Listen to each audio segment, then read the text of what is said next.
Hello everyone, this is CMDR Trium. It is the 18th of March, 3304, and we're here once again for another session. Of course, we're in Imperial space right now, trying to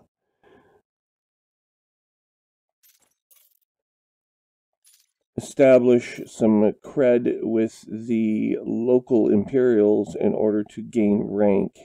This is fairly close to our own headquarters, Polevnik.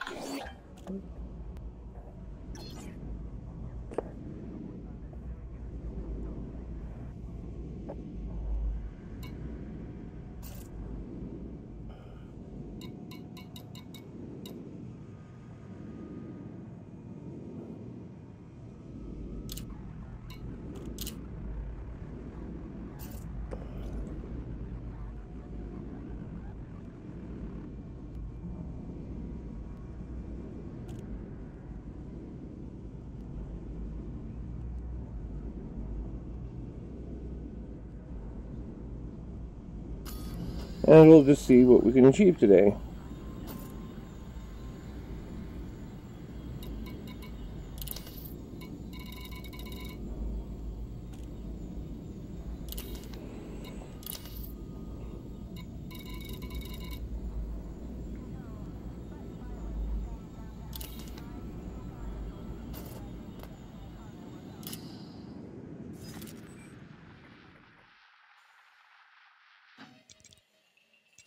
We're in the 109 Piscium system,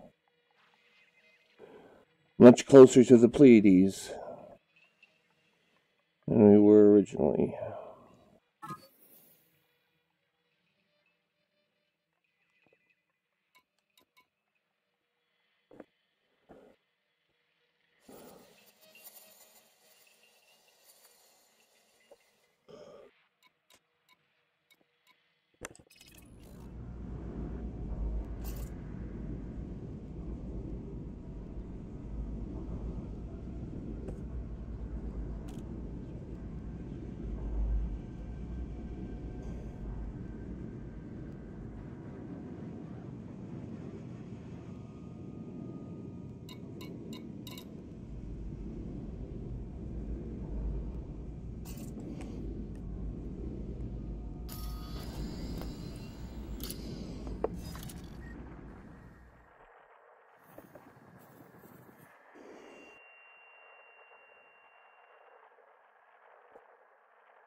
Let's just see what we got here.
One more thing we should check into is our faction map, power play map. This is our present location relative to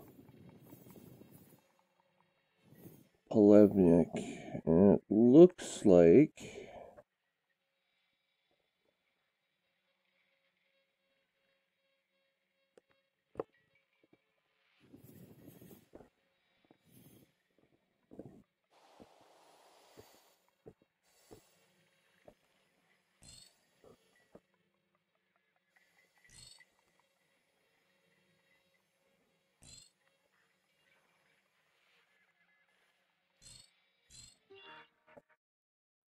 well, it looks like 10 Arietis is the nearest point.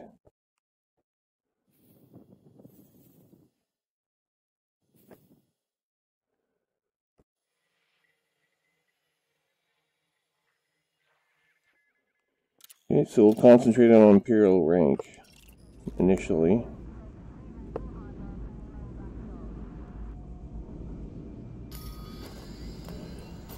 As long as we can figure out what we are doing here in 109 Piscium.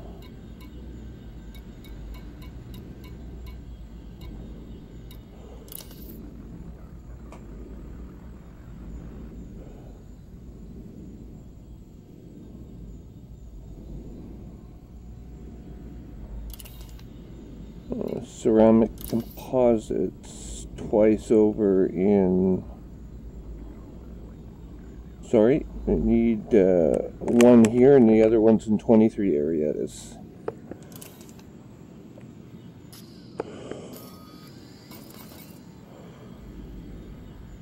Three limpets left. We'll fetch some more limpets.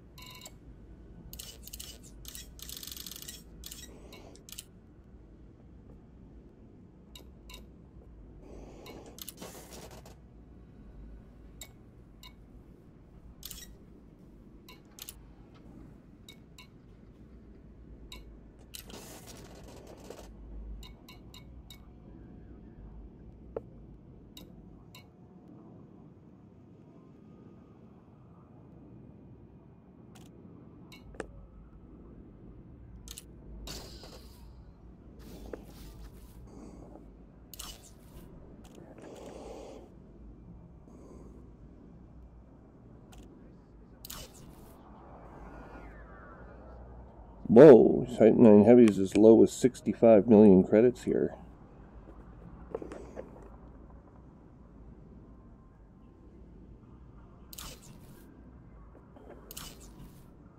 Can already afford a fair de lance.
Okay. 65 million, eh?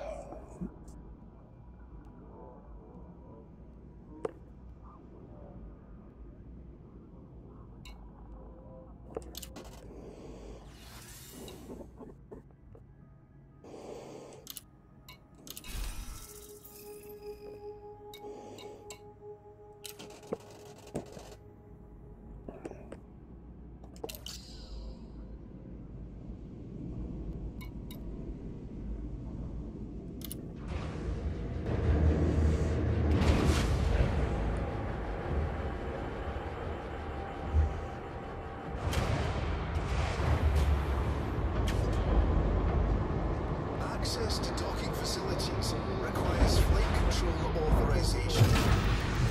Please submit requests. Detach confirmed. You are clear to leave.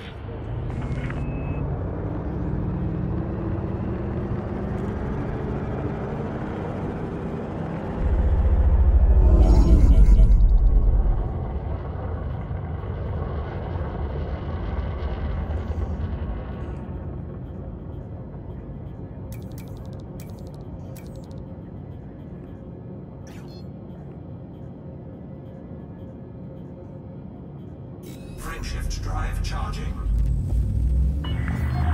You are clear. 4, 3,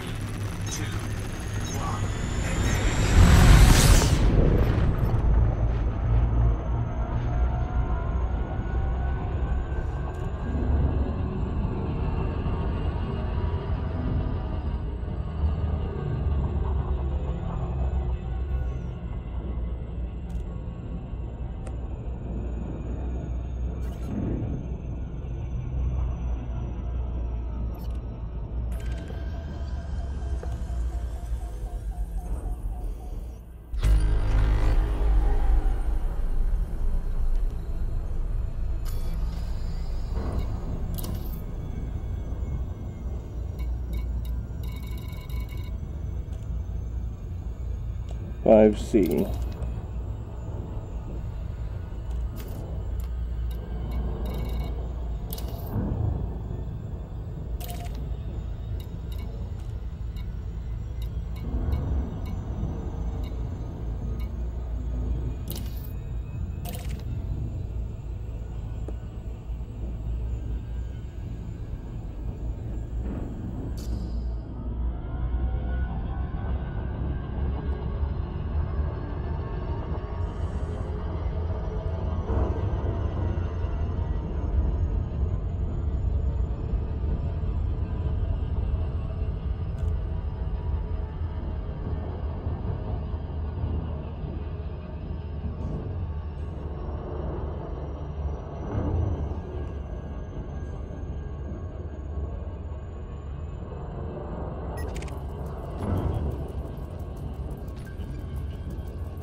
assist on.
Flight assist on.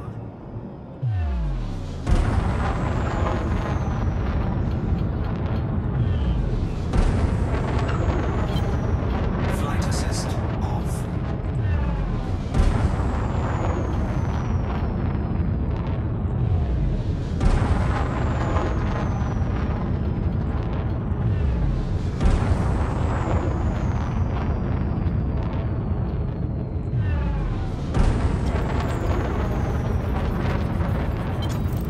Flight assist on.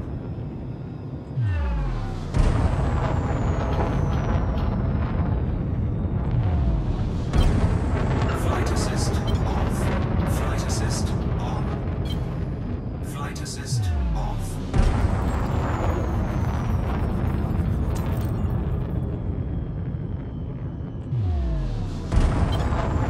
Flight assist on.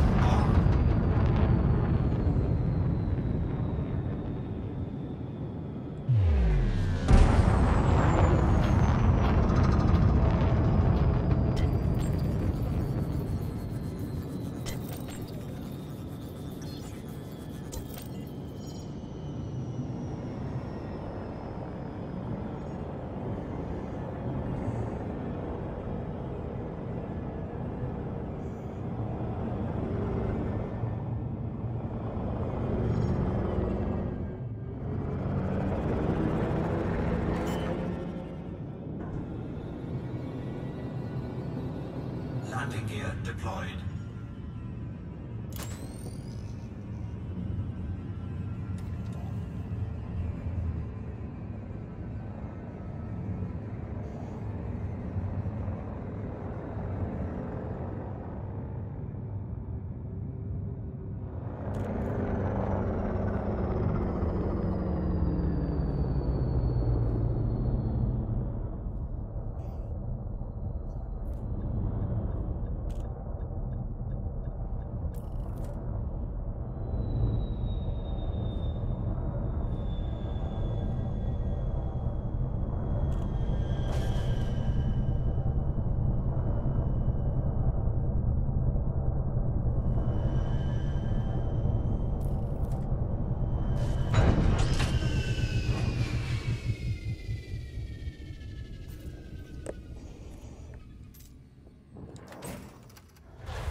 Gravity warning.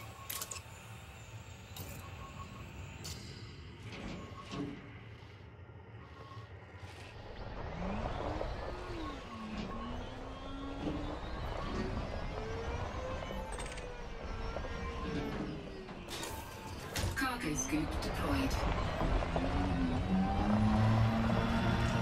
Warning, you have entered a trespass zone.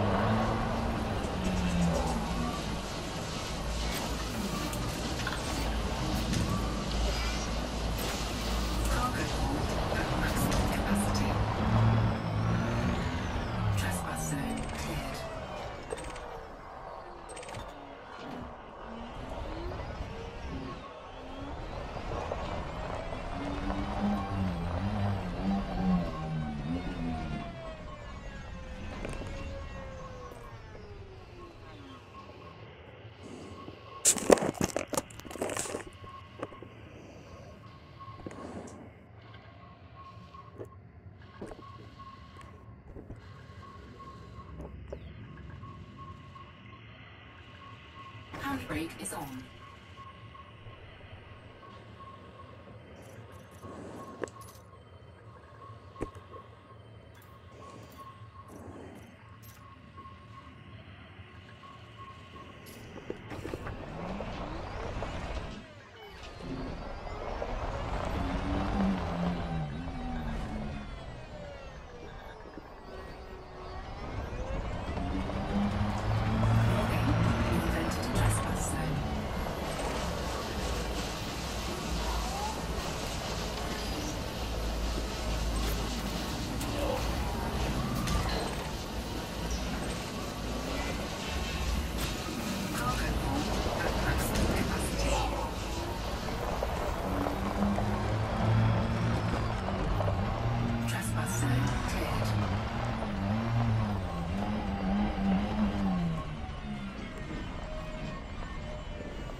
Handbrake is on.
Handbrake is on.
entered a trespass zone.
Handbrake is on.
Gravity warning.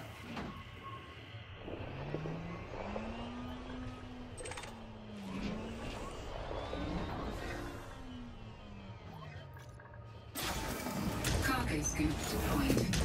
Cargo scoop retracted.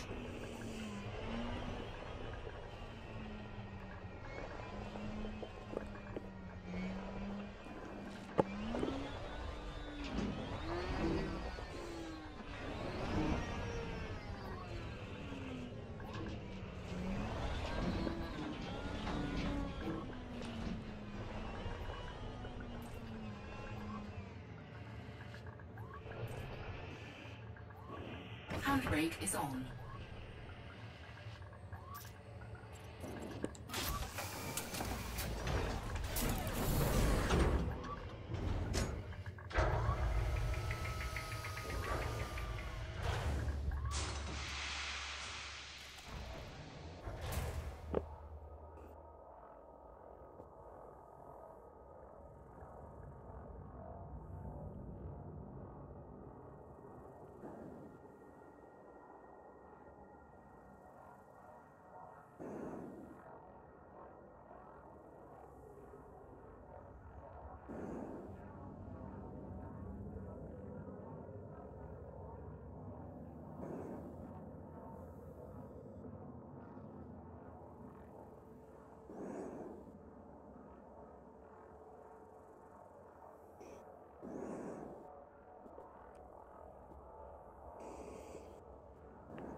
Charging.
Docking request has been approved. Please proceed to Bay 37.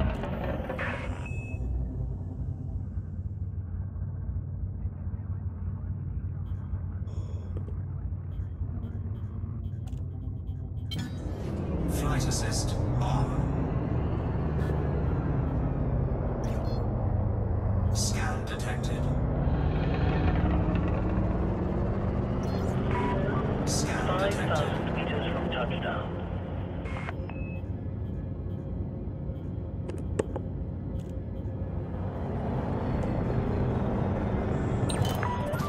We are ready to engage the automatic docking system.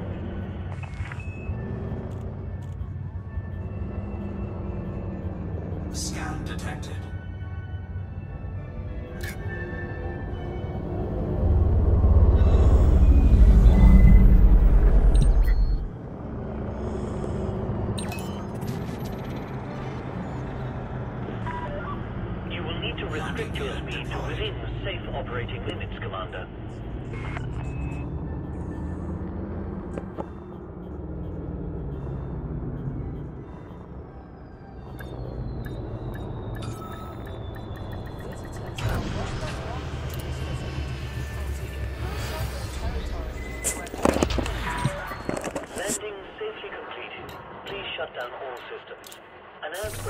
led to some areas of the facility being cordoned off.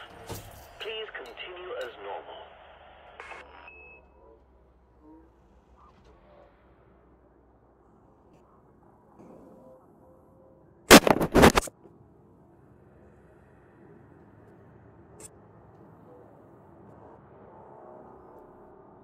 The Empire welcomes visitors to our facility. We are confident that guests will be more than satisfied by the range and quality of services on offer.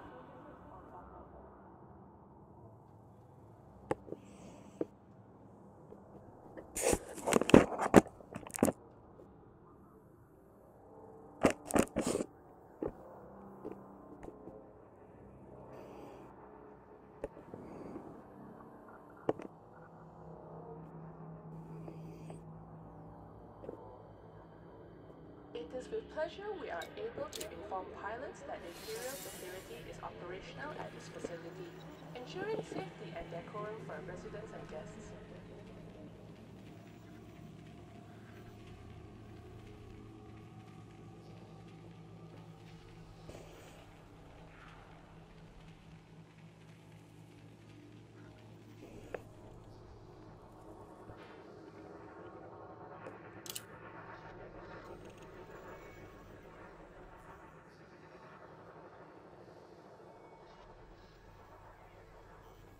Once your vessel has received docking permission, your promptness in alighting is greatly appreciated.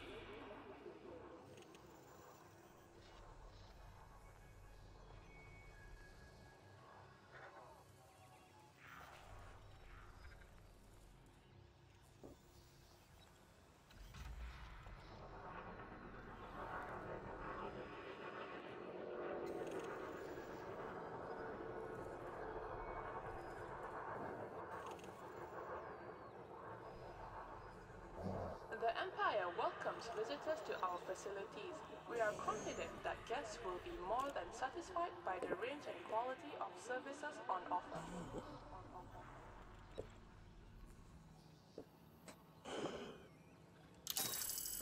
Incoming message.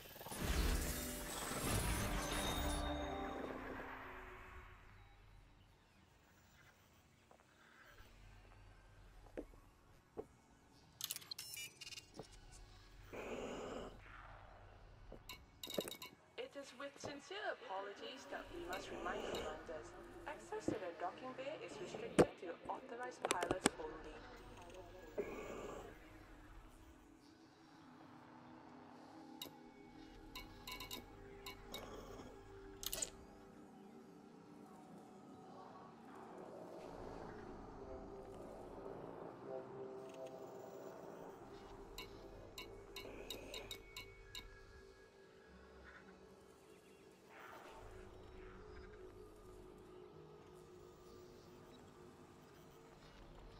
We would like to remind pilots that stationary vessels are not permitted in this facility's airlock, and thank them for their compliance.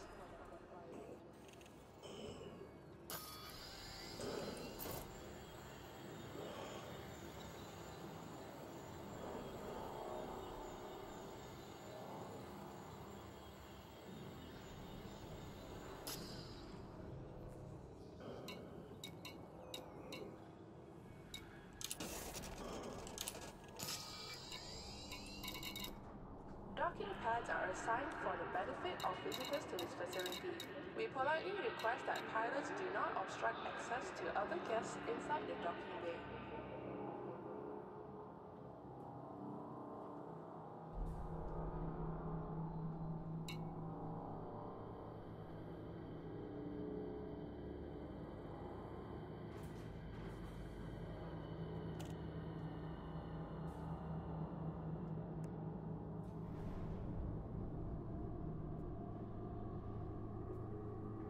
This facility operates under Imperial jurisdiction, where excellence is the standard.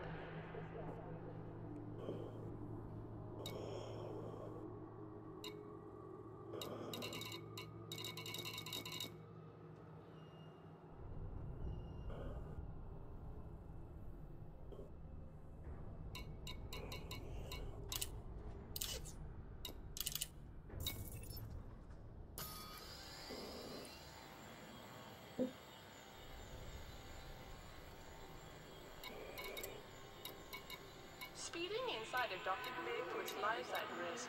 We thank pilots for their observance of safe operating speed in and around the facility.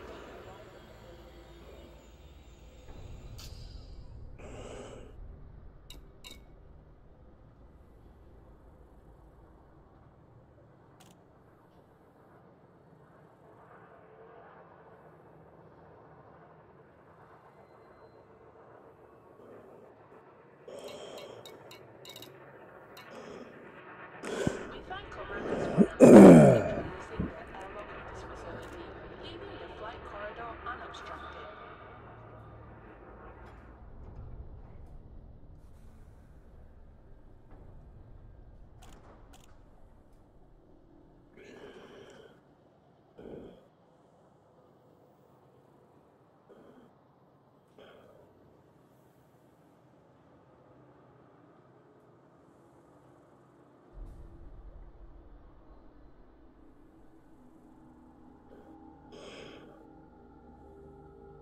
We thank commanders for not obstructing our facility's airlock.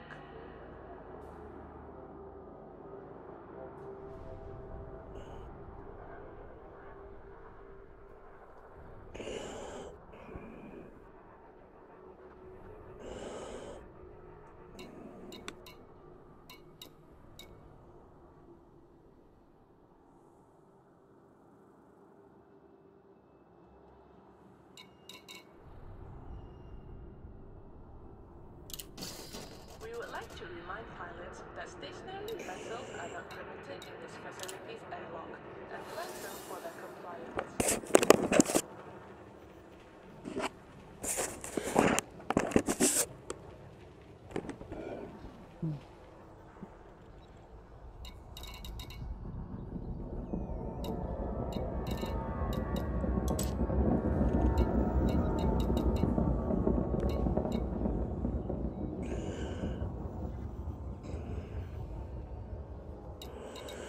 The Empire welcomes visitors to our facilities. We are confident that guests will be more than satisfied by the range and quality of services on offer.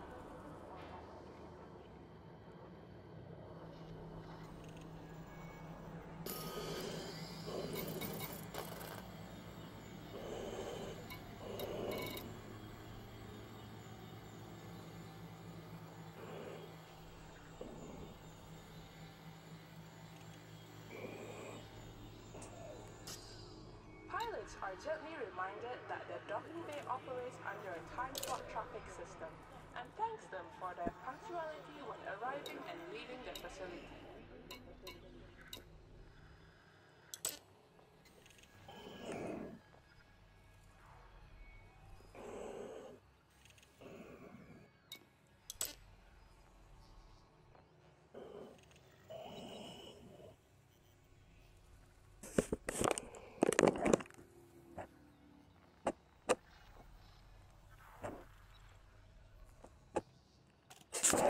This facility's airlock is designated as a through zone only and will be kept free from stationary obstructions at all times.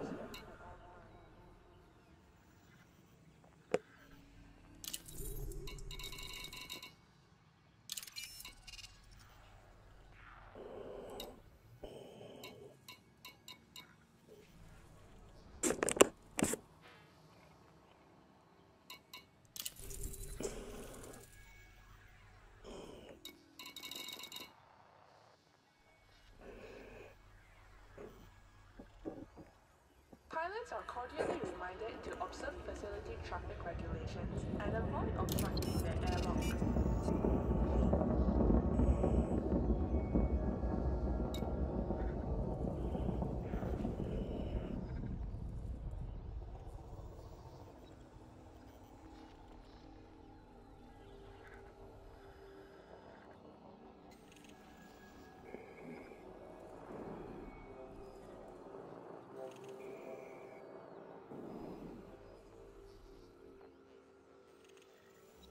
Imperial facilities are dedicated to providing a safe and peaceful environment.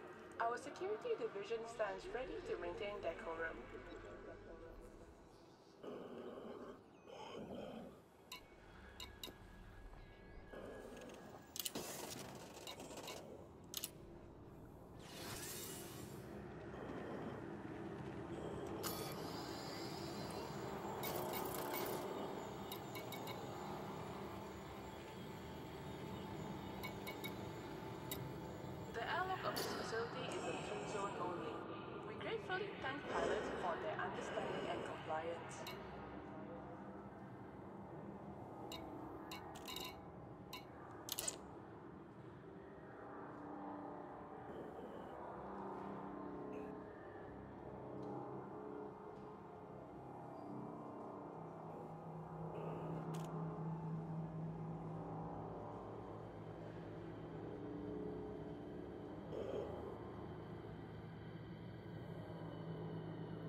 Once your vessel has received docking permission, your promptness in alighting is greatly appreciated.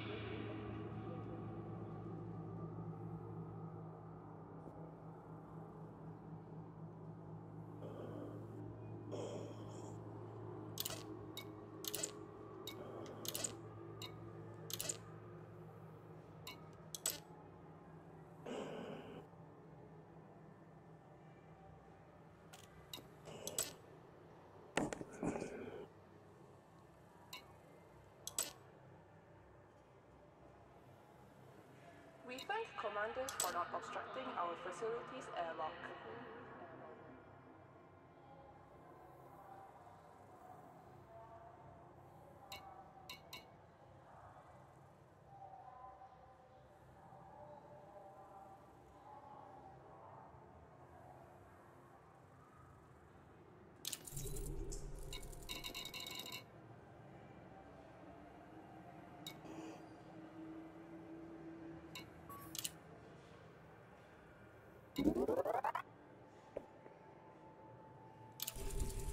Pilots are cordially reminded to observe facility traffic regulations and avoid obstructing their airlock.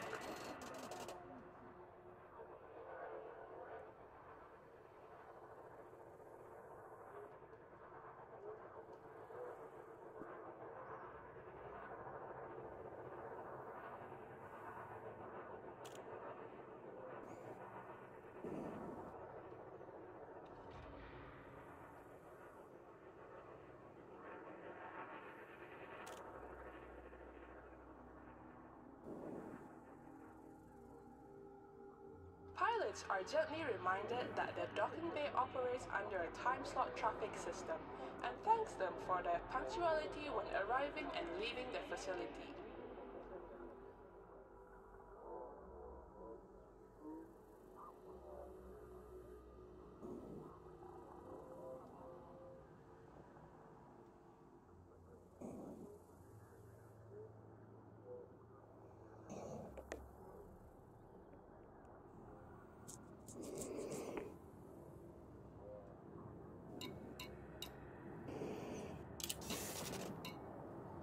Welcome to Imperial Sovereign Territory. We look forward to serving your interests and thank you for choosing our facilities.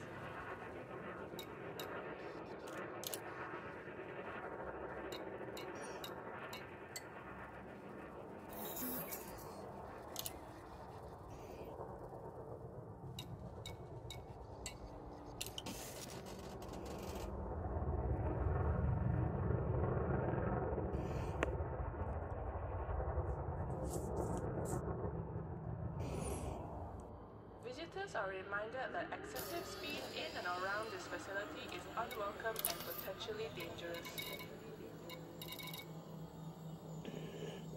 The Europa system.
Ensuring safety and decorum for residents and guests.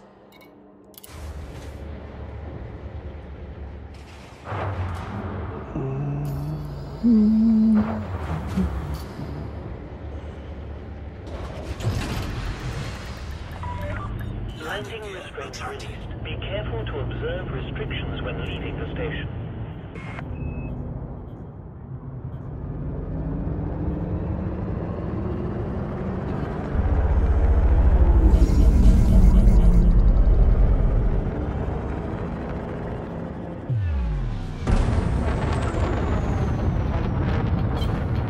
Flight assist off.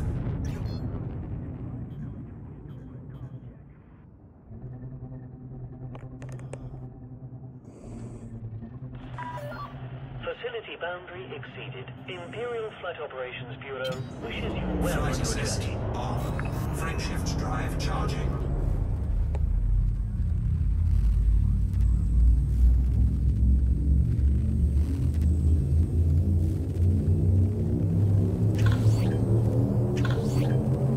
Ready to engage.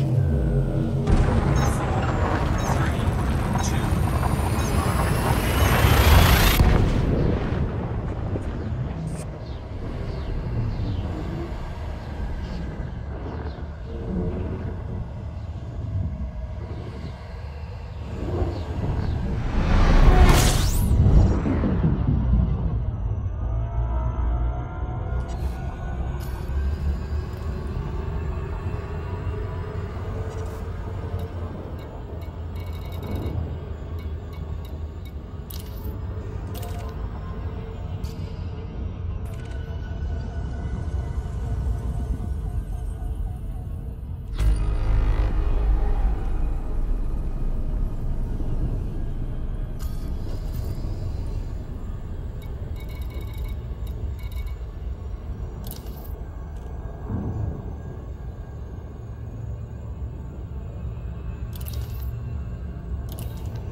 Hey, what's up?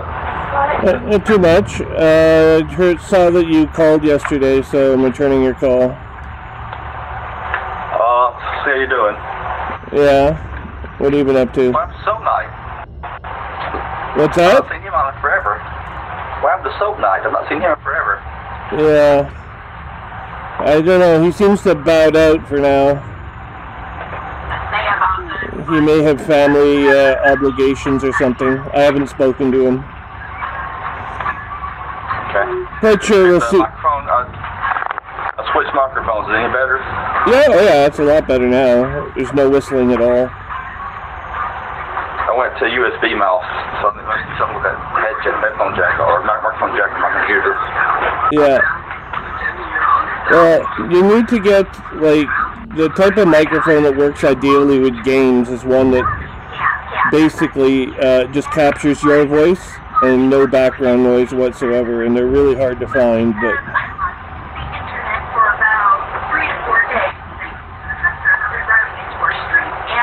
So how Yeah. I like the new updates. Well, I wasn't very happy with it because there was all kinds of bugs. Some of them were fixed in the patch that followed, but I didn't like it. One night I was playing and all of a sudden I couldn't log back in later. I spent an hour trying to figure it out before I realized that everyone was having the same problem. Yeah. And then I've got a wing mission I'm halfway through that I'm not going to be able to finish because I couldn't log in. Oh yeah. So I'm going to get stuck with a big penalty. Yeah. I had that same phenomenon as well. There was a couple of minor missions got lost out on because of the game interruption. If I wanted to, I suppose I could complain to Frontier, but I'm not going to complain every single time that I can. I'm still looking for work, and I'm hoping to work at a new job soon. Haven't settled on one yet.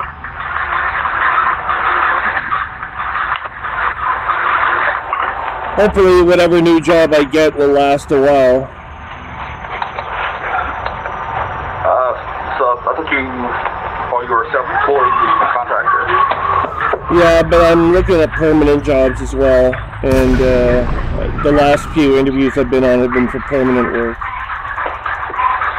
So. What are you looking at going into? I know you're computing, but it is. I would still be a programmer. I can't really hear you again because of background noise. You're hearing background noise? A lot of background noise.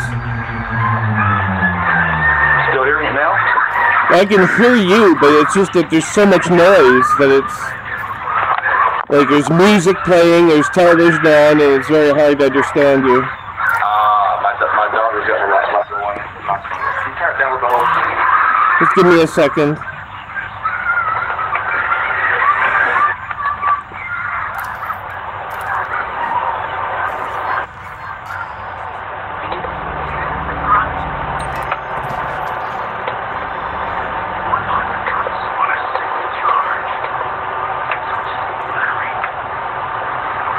Yeah, are you somewhere where there's a large fan blowing or something? No, there's nothing going. Everything's turned down now. Okay. It's just like if you're playing music in the background, or if you've got like, it's kind of like as if you're being interviewed on radio. You can't have like tons of like music and whatever playing. You gotta either talk to the person you're talking to, or not, or just listen to music.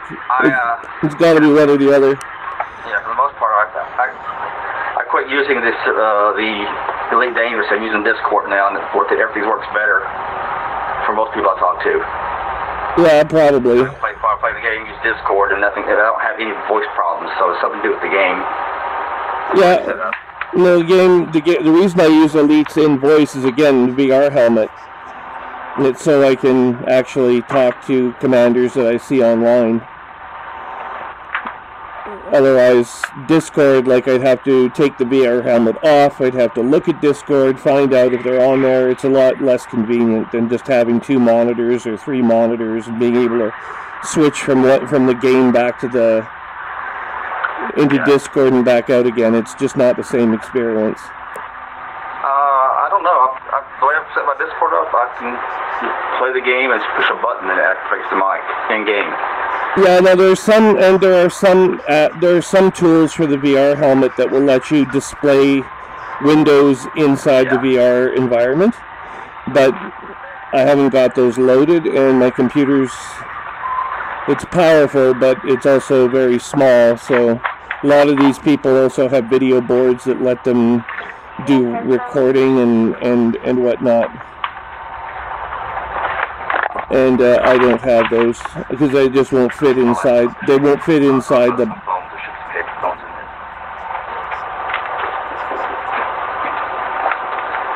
Well, I've just come to the conclusion I can't finish this wing mission.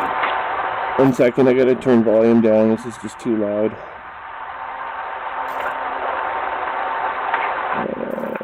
There we go. Options. Audio. say I'm fond of the new Crown Punishment. They didn't think anyone was going to be. I was mining, and a pirate came up to me, an NPC pirate, and demanding my cargo, so I shot him. Yeah. And apparently, I've got to let the scan finish first. So I got a 200 credit bounty on me. Right. And then the police that followed it didn't show me as wanted, but the police came in next, and they blew me apart. Oh yeah. And I was in my Anaconda, and I barely had enough to rebuy it. I was not happy. No, I can imagine. Let me know.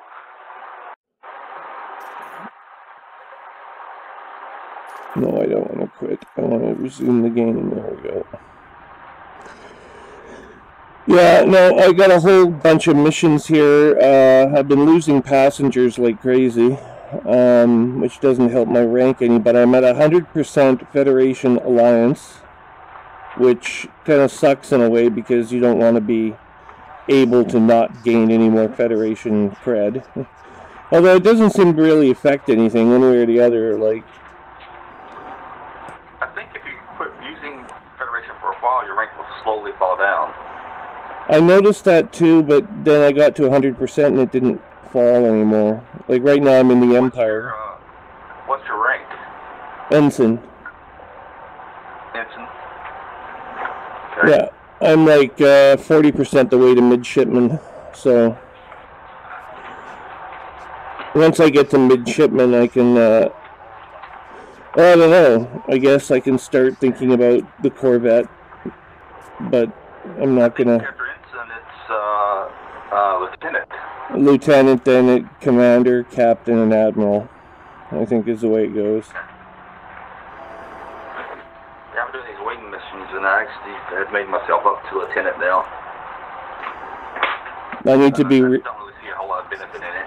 Yeah, I need to be Rear Admiral before I get to access the Corvette. But the Corvette, I mean, it's a giant ship. They're talking about, there's been some noise made in some of the forums over the possibility of getting larger ships out to players, so the Farragut class. Because an Admiral in a Corvette, I mean, really an Admiral should be able to command a Farragut, right? But, like if you're an actual Admiral, full-time Admiral, in the FNS service.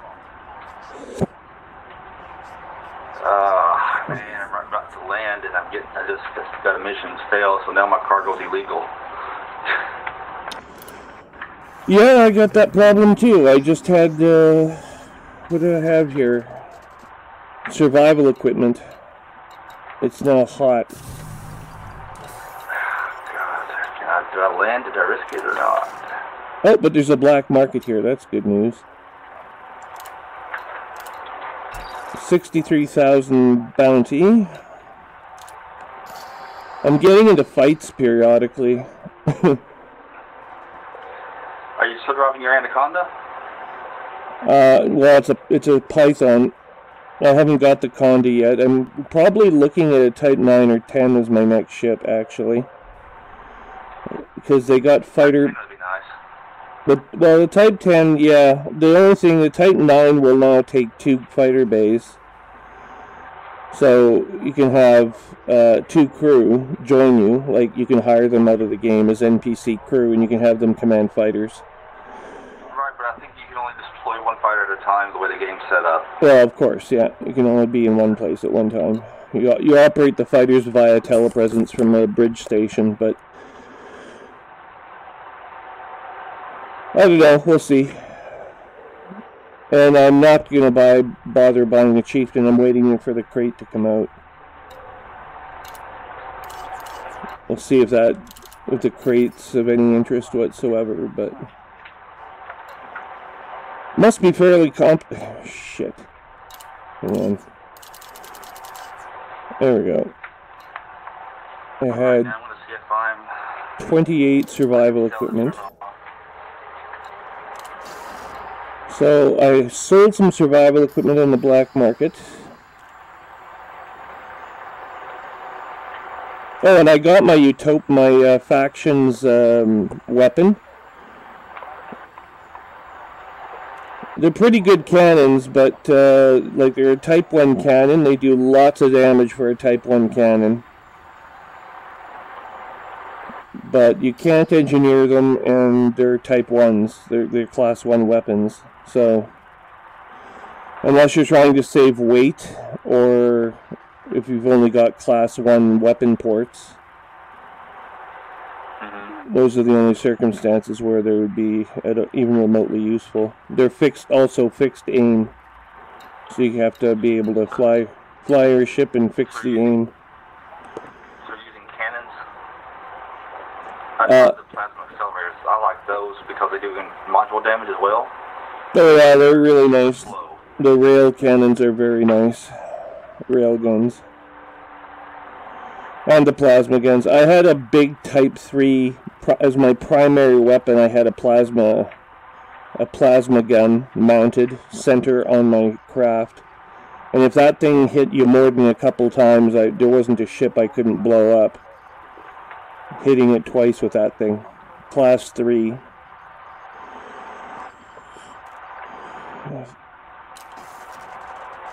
What am I doing here again? 3625. I'm playing open now because my computer gets so slow. I'm being forced to go solo and private. Are you? What do you do with your? What do you do for a career, like professionally? I negotiate contracts for the university for universities. What type of contracts? What's that? Research.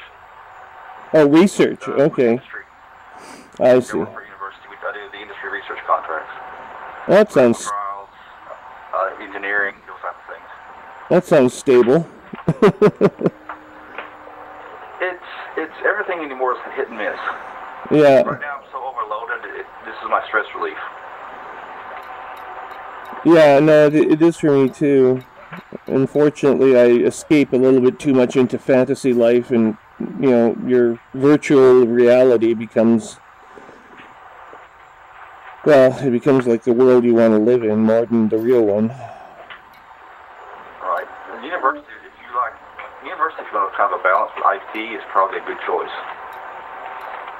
Yeah. IT support, or they have there's so many systems in universities. I'm sure you could find a university that could use your skills. And they're always hiring. It's just what level do you need? That's the hard part. Yeah, right now, I mean, the trouble is that I have nearly 20 years experience in my field, so I can do almost everything. But it's like hiring managers don't like that. Like, if you can do everything, they want to know what is it you're really good at. And I'm like, well, I've been good at everything. I've had, you know, everything I do in IT, I can either learn or be adapted to or whatever, because every contract has been different. Well, what you want to do in those situations is read the job description. Yeah, I always read the job description. Area I'm interested in, and focus that is the area of interest, but I'm open to helping in other areas as necessary. Yeah. But focus on the job description. In a university setting, you've got to focus on what they wrote down. Yeah. And when you say what are you interested in, you want to focus in on the area they've listed. And so these are areas I'm actually interested in. However, I've had experience in other areas. I think it could be useful in other ways as well. It's good for the add-on. It's good for me to do that, but and I do, but I'll give you an example. Last week, I had one of my interviews, very early in the week, on the Monday.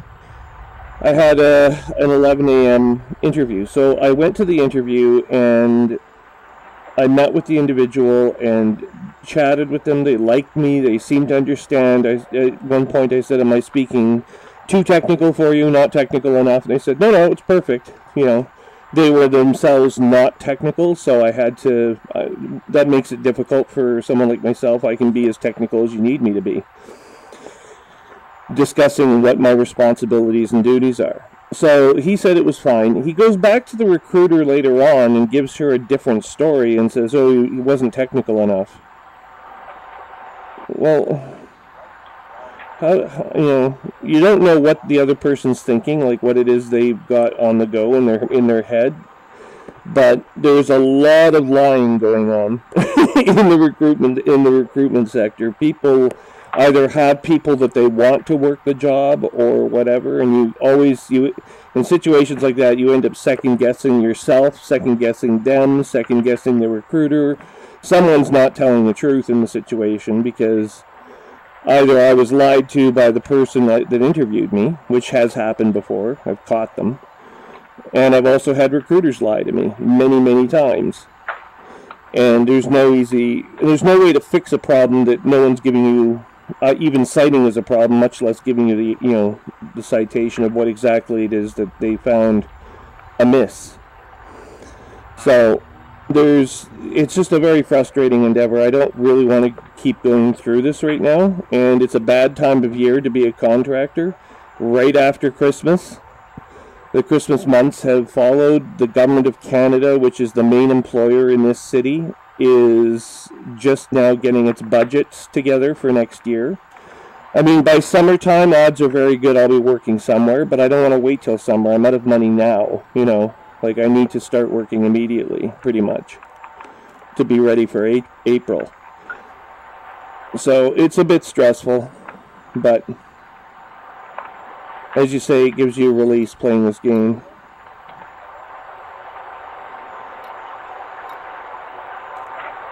And it's hard not to be discouraged because you get sick and tired of not just being lied to, but you get sick and tired of investing your time filling out lengthy government applications, and they are lengthy, for jobs that you either hear 2 weeks later get pulled from consideration because they're redoing the requirements or whatever. They just don't want to hire someone right now. All of a sudden, they change their minds.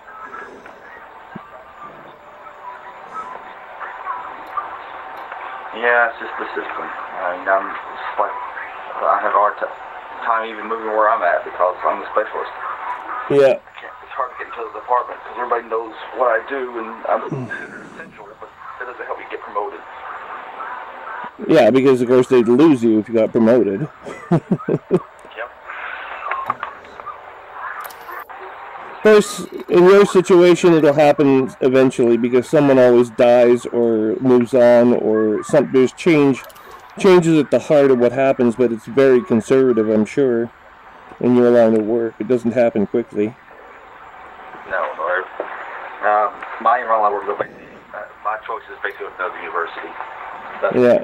You don't get promoted from within. Basically jump universities. Really, it's so at odds with the commercial sector. Commercial sector, they won't even give you a position of authority until they've tested you, tried you out. Fortunately, anytime I've been a team lead, 3 times before in my career I've been team leader, technical architect, team lead.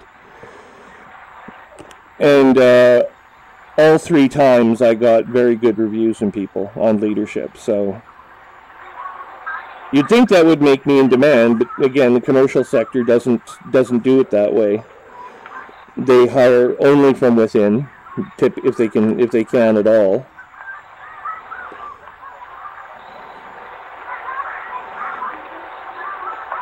Anyway, we'll hopefully get this straightened out in the next week or so.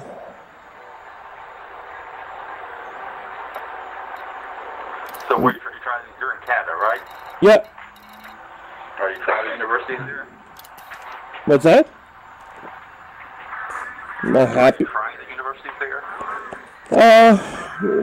They don't really.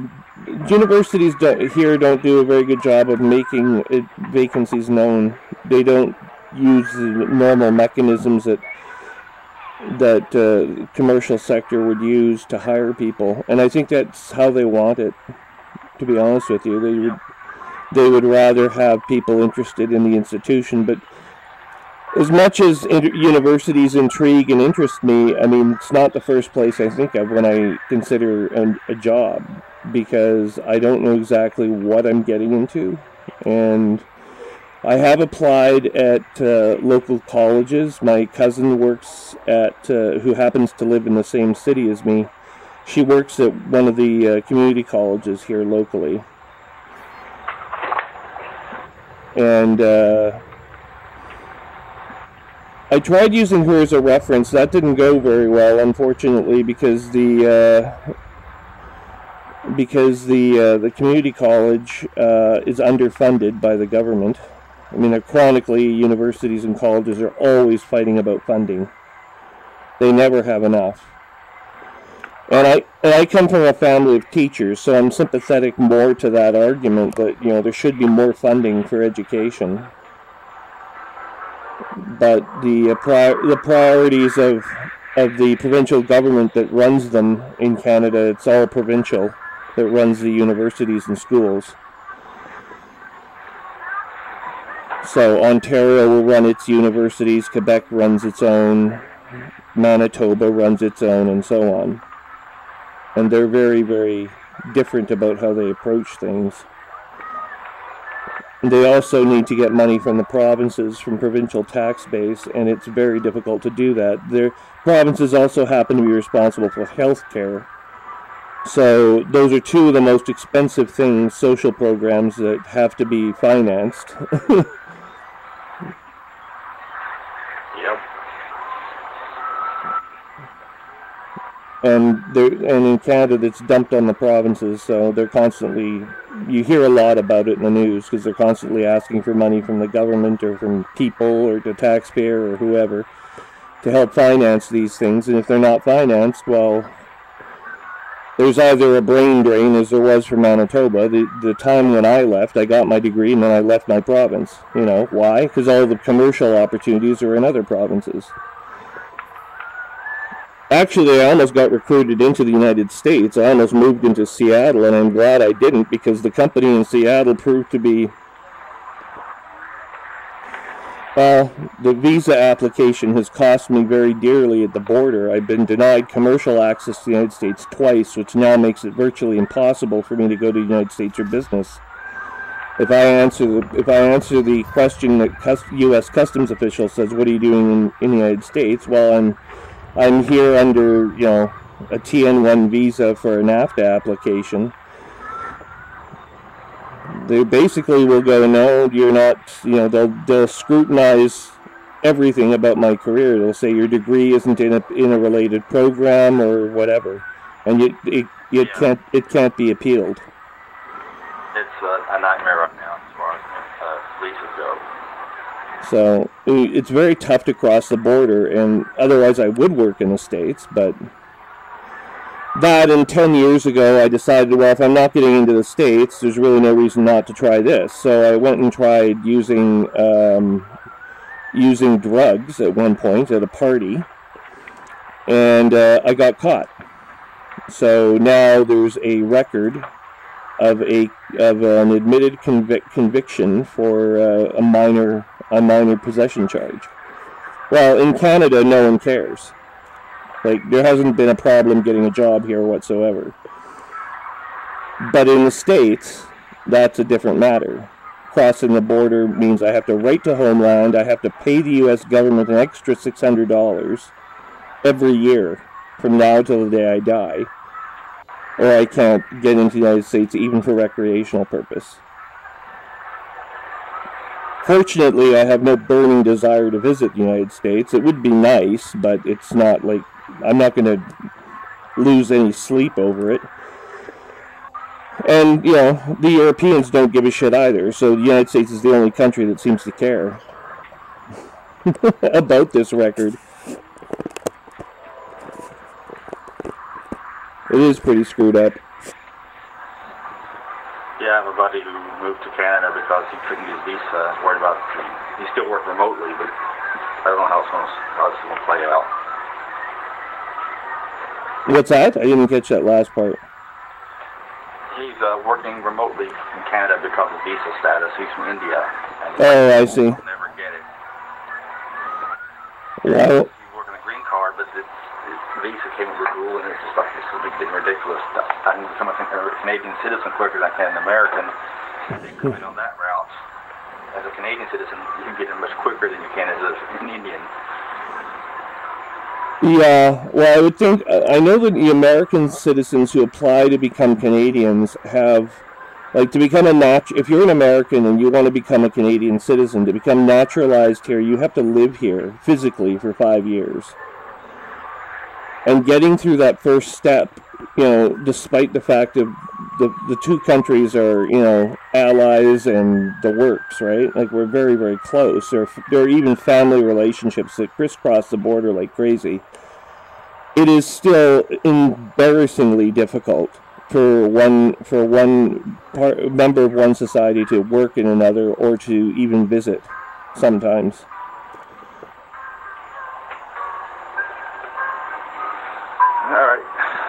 And doing an anaconda run for illegal cargo is rough. We've got to get to that slot.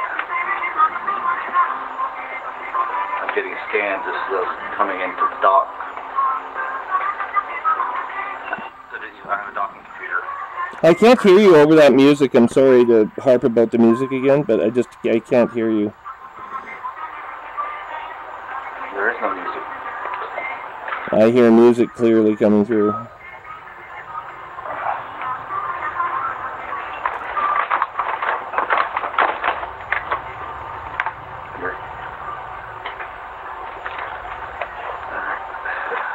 Yeah, there it goes. It's gone now. Sorry about that.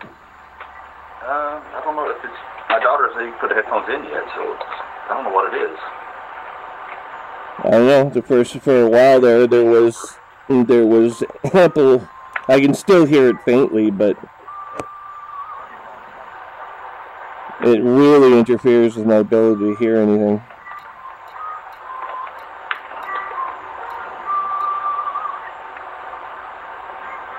Like I said, YouTube for its part actually will also, like, if you record a video and you have music playing in the background, they'll ban your video.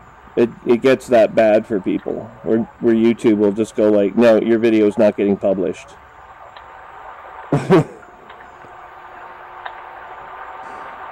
Should try. I can't hear it at all now. Yeah. I'm using a USB camera now for my mic, so that's probably what you're hearing. It's picking up everything. Possibly. But like I said, YouTube will cite copyright right away if they hear music coming through.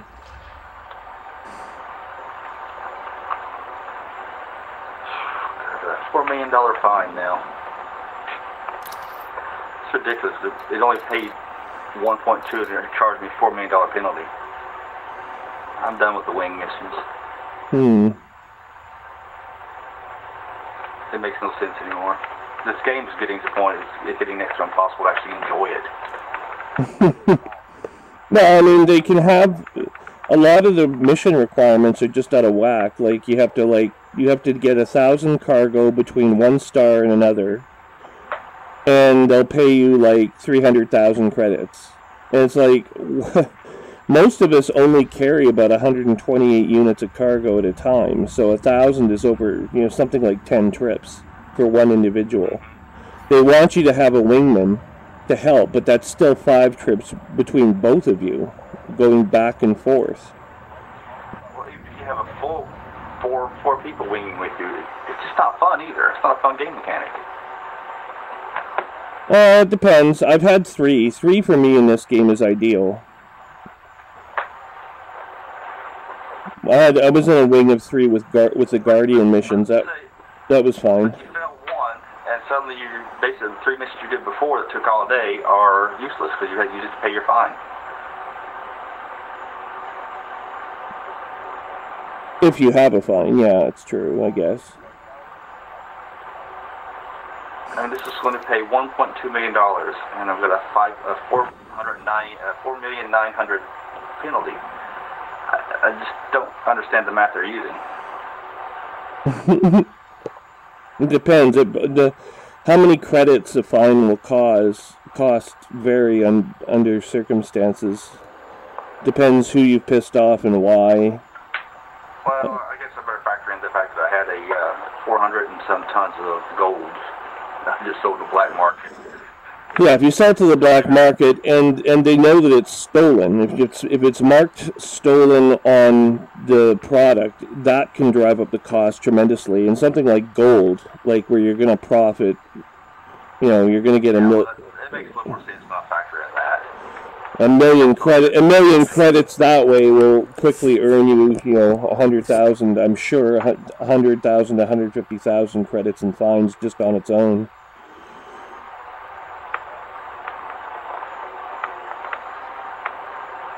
Civil War black box salvage operation, 5 days. 109 Piscium from Asylum in Tangaroa to 109 Piscium. Are you still doing the power play? Yeah, but now that I've got my weapons, I'm probably going to step back to level 2. Maintaining level 3 takes way too much time and too much cargo space, and I don't have it. Once I get the Type 9 into place, then I can hold level 3 a little bit more reliably, but I need a cargo ship is what it's boiled down to. You have an Anaconda, don't you? No. No, I've got a fleet. I've got a fleet of ships. I've got the Python, which is my fighter trader. It goes 20 light year jumps. And the reason I didn't get the Anaconda was because when I did a workup on the Anaconda and laid out all my desirable components, I had a multi-purpose ship that would only jump about 20 light years again. So I didn't see the advantage, really, in going the road of the Anaconda from a capabilities standpoint. There were one or two more things I could do with it that I could do than I could do with the Python, but it isn't as much of a priority as cargo because I really need to get full advantage and get millions of credits into my bank account fast. I need to be able to haul cargo, and I can't haul cargo right now. Well, I'm using Anaconda. That's all I'm using it for, mining and cargo. It's not a compact ship at all. And it's scary because if you fall apart at any point in time, you get attacked. It has no real defense. Oh! And it's crashed into a base. It doesn't react well to gravity either. Like, there's been a couple worlds I've visited recently have, G-forces upwards of 2 or 3. The Python has trouble taking off from them, and I can only imagine that an Anaconda would be like a pig trying to... I slammed when I planted for the mid-wing mission that had 2.5 Gs, and I slammed to the ground every time I try to go. Yeah, I mean... Because you got to put upward thrust the entire time you're trying to land.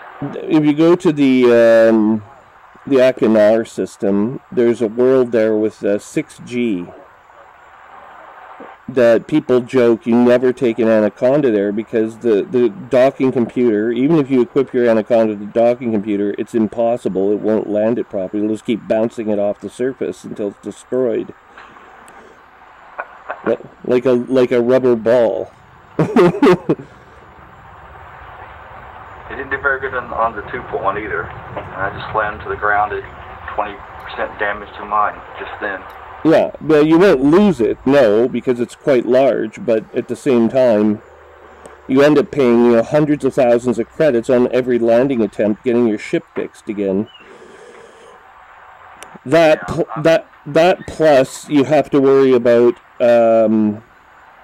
if it's not laid out properly, if you haven't got the credits to invest in making sure that you can defend the ship properly, well, you're going to get it blown up out from underneath you. The Anaconda is not a shoo-in to defeat any other ship. If it has enough weapons on board, it sure is, but... Yeah, my problem is I've got... I can't upgrade it. It's too expensive. Yeah, well, it takes a while, yeah. I'm inching little by little to try to improve it. I have the armor still, the original armor on it. So once my shields are down, I'm destroyed. This is why all these reasons, for all these reasons, I'm going with the Type 9 or Type 10. Probably Type 9 first, and I'll upgrade it to a 10.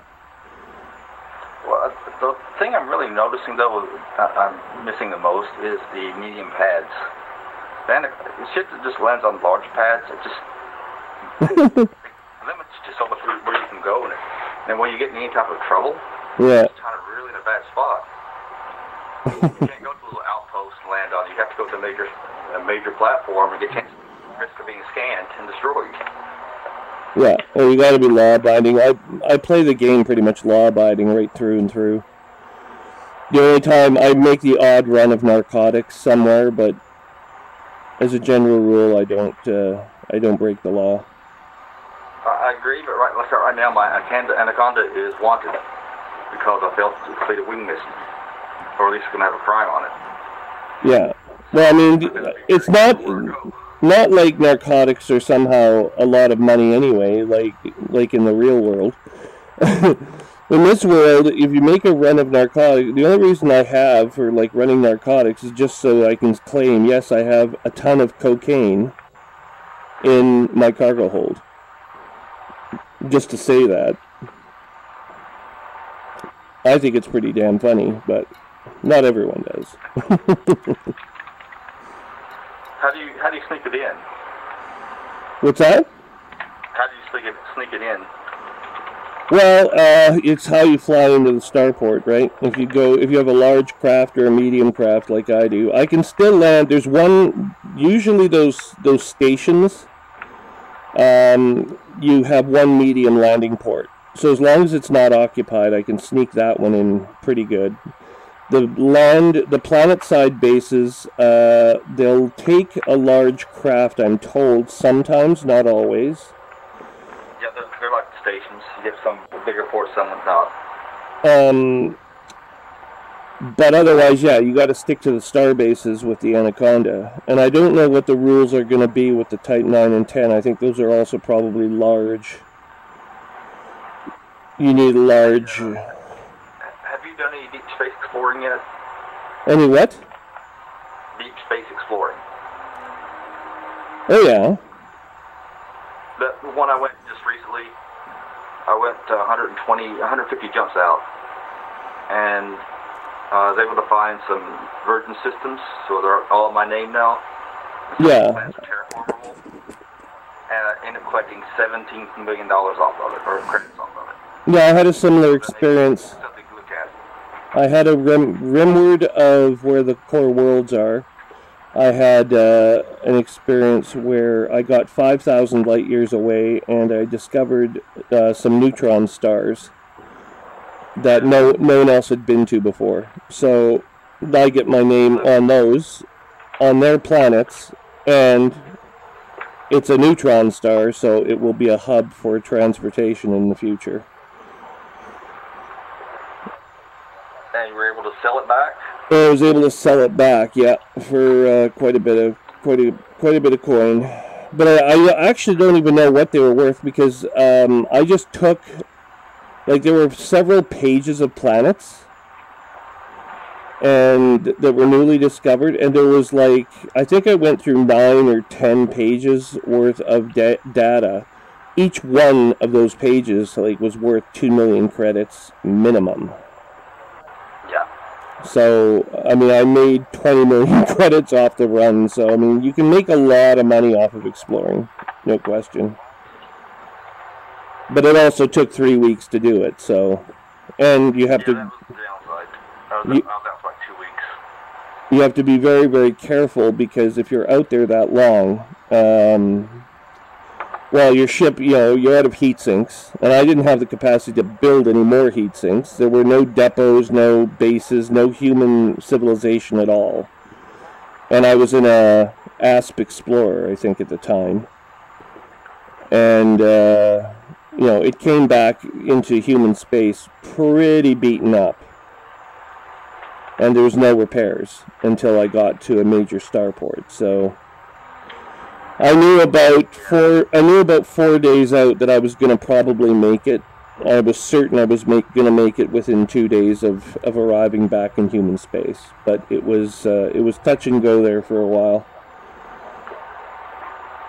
Yeah, I got mine down to like 50%, and decided it's time to come back. So, yeah, you can't stay out there forever. Now, With the Python, I have the capacity to manufacture.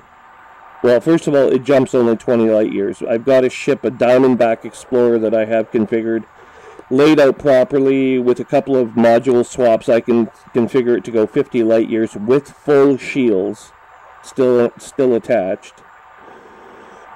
I can have it go 50 light years every single jump, so I could probably go about 4 times further, which would be all the way out to Colonia. I've not been there yet. I'm considering going. Yeah. You need to get on the Neutron Superhighway if you're going to do that. The Diamondback Explorer will not use white dwarfs, neither will the Python. I don't know what other classes of ships can use the white dwarfs. The white dwarf boosts are only about 50%, even if you do get them. But the neutron stars will take you up to 4 times as far, depending on the star. Oh. So you could jump, theoretically. In my Diamondback Explorer, I could complete a 200 light year jump in one shot. 200? Yeah. Wow. In one jump. Yeah, I've got an Aft Explorer. It should be able to... I think the primary exploration ship. I've got 2 of them now, actually. Each one for cargo. I like it almost as much as the Python. Yeah, cargo-wise you can. I want to have one in system so I can jump to see the ships depending on what I want to do. I just don't like traveling away from the from known space without weapons. I mean, it probably is safer, but what if you need to fight something? I just want to have the ability to shoot back. So I have guns on board. People have laid out craft without guns. They can maybe get their Diamondbacks up to 60 or 70 light year jumps, but with engineering and whatnot. But I haven't done that yet. And again, I don't think I would ever leave. I don't think I'd ever leave the bubble without shields. No, but I reduced my shields really down to like a level 3. Yeah, I'd go with a level 3. I'd go with level 3 shields, but I mean that's still, for a Diamondback Explorer, that's like it's basically a one-man craft, right? It's like a shuttle, and it goes faster than light, and it goes really far with every single jump. Like I can cross the bubble in 4 jumps, which is pretty impressive to go to one end of the bubble to the other inside of 4 jumps. So I've had no trouble engineering it because this engineer's 300 light years away. Well, who cares? That's like a total of 6 jumps into the Pleiades. Big deal. I don't know if they can jump that far. Yep. Hasn't been a problem so far, anyway. But the real problem is getting the Python switched over to the new engineering system, because there are some very attractive parts to that I would like to take advantage of. Some of the new engineering builds are much better than what they were before. Enough to make it worthwhile. Plus, you get your experimental effect now guaranteed if you buy it, instead of having to roll the dice. You're not sure if you're going to get experimental effect. Yeah, I actually had one machine. What's it called? The guns. I had the corrosive shells for my cannon. I got it in before they did the latest upgrade. The new systems are much harder to get those. You actually have to pay for it. You have to have corrosive cargo. Yeah, but as long as you carry enough materials, it's not a problem. Every time that I blow up a ship, you get its credits, yes, but I carry limpets with me so I can go collect its cargo quickly, or its debris field. Anything useful in the debris field I take on board, because even if you can't use it, you can still trade it at one of the material traders. Yeah, I haven't done any of that yet. Yeah, so when you I've been lots of when I did the 500 tons of mining to the Anaconda, I got lots of minerals. I don't have the technology stuff. Yeah, the mineral The minerals aren't everything. If you go through those debris fields, you go blow up a few enemy ships, like if they have a wanted flag on them or whatever, take them out, go through their debris fields, collect everything, regardless of what the debris is, and then the trader will let you trade. Like even if it's like if you need grid resistors as an example, you can trade galvanizing alloys, which appear everywhere, right? So just take all the galvanizing alloys. You have to trade 6 of them to get one grid resistor. So you take as many of them as you can, because you can take up to 300 of them on board. Well, take 300 of them with you. Hey, so are you working on your Empire rankings? Not right now, but I've not done much on those yet, so that's what I need to work on next, I think. well, sorry, yes, I am working on the Empire rank, on the superpower rank. That is what I'm working on right now. No, yeah, the Empire. I've done the Federation is what I'm working on. I don't have the Empire yet. I'm still ranked 0. Yeah, and Mars is 100% across, but I've got to finish the mission. I can't find. How you doing? 25. I got it. Oh, okay. Chip, we need to watch the weather down there. All right. Because it's tornado time, you know that? Already? It's a little early in the year for tornadoes, isn't it?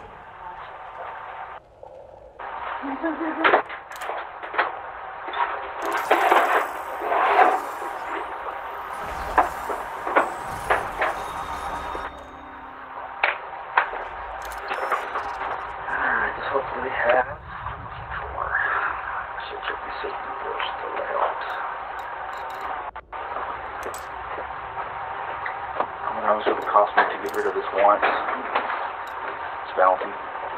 127, 795.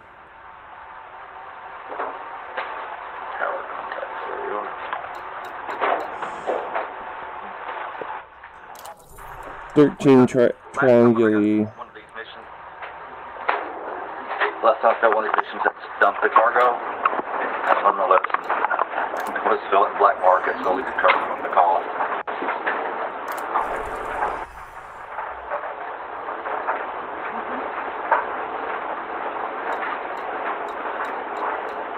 I think it's going to cost about $6 million to take it off.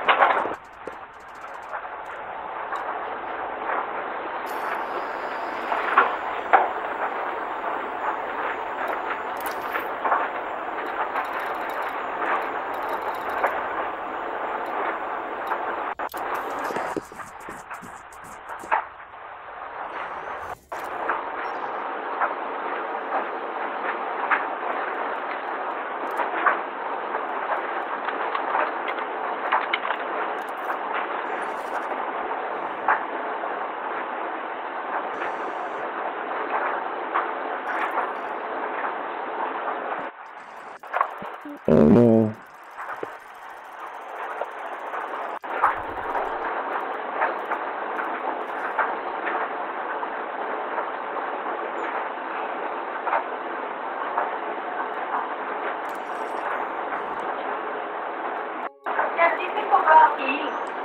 Yeah. Hey, I'm going to have to get off here now. Okay. Nice to talk to you. Yeah, nice talking to you again. Take care. I won't go off the grocery store to do it for you, that. Or, do you want to go up to Hope? No.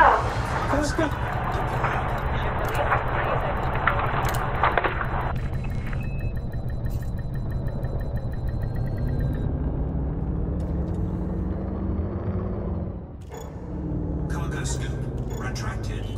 Landing gear retracted.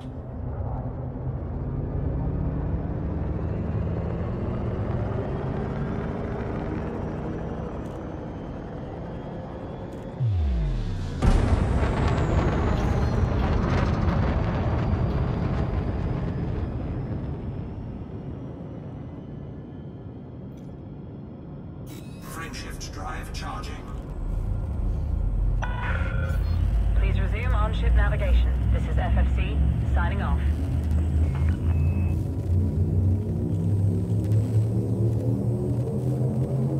Ready to engage. 4, 3, 2.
message.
Okay, we're going to take a quick break. This is Commander Trium on the 18th March, 3304 at 16:59:03, Zulu Bartow Hub. We are in the 13 Trianguli system, and we're going to take a bit of a break at this juncture. We'll be back a little bit later. In the meantime, if you care to review content at ross613.wordpress.com/elite, you can get all the latest info on Commander Trium's VFL and VFL's video flight logs and commentaries thereupon. Also news about the related news about the Elite universe. Thanks once again. We'll see you soon.